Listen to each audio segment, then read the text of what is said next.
know, when I sat down with Kyle looking at cinematics, the first thing we did on all of them is we sat together and we said, what was the intention? And so I was like, hey, the reason he salutes there, or the reason he kind of hesitates there, or the reason what we were trying to get across was this. Now's our time. And so Kyle and I went back through and found places where we can say, oh, this is more meaningful, this is more interesting, this is how we would have done it if we had the time originally.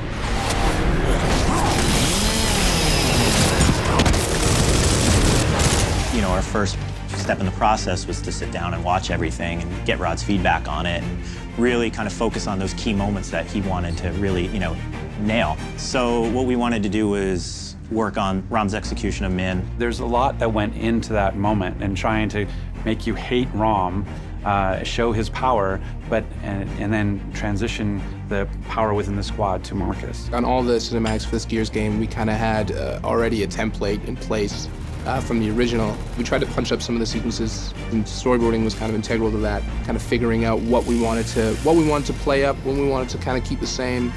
We wanted to get it a lot grittier, and that was really fun, as far as, especially from an animation standpoint, because we could really, you know, we had these big stunt guys that came in and picked each other up and stabbed and like kicked them across the room, which was really fun to shoot.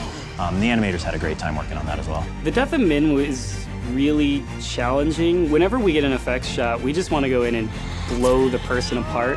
But of course, with Min, we had to be restrained. We added more edits, more cuts, but tried to keep that kind of documentary handheld style, almost like an opera. Like it's this gory scene, but you want to kind of make it beautiful too. So we can get really tight on characters now. We can do full facial close-ups and get all the subtlety. It's a lot more believable, and it's a lot, you know, it's definitely grounded more in reality now. So, you know, even the details of the wrinkles and the skin sliding over bone and all of those kind of things really help to sell the emotion of those characters. Now when we show Marcus watching Min get executed by Rom, we get right up in his face. So you can just kind of see the emotion, and it's really believable. You know, when you look at Chopper Crash, the original Chopper Crash, Min spends a lot of time kind of unaware of Rom behind him. We had him like notice sooner and turn, and then try to shoot and try to take on Rom, and then Rom defeats him even though he's sort of bringing the attack. You know, smooth this out, but also put some more meaning into Min's death, that he actually didn't just get caught by surprise, that he actually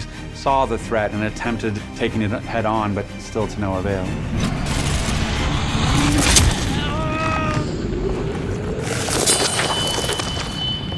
We will win this war.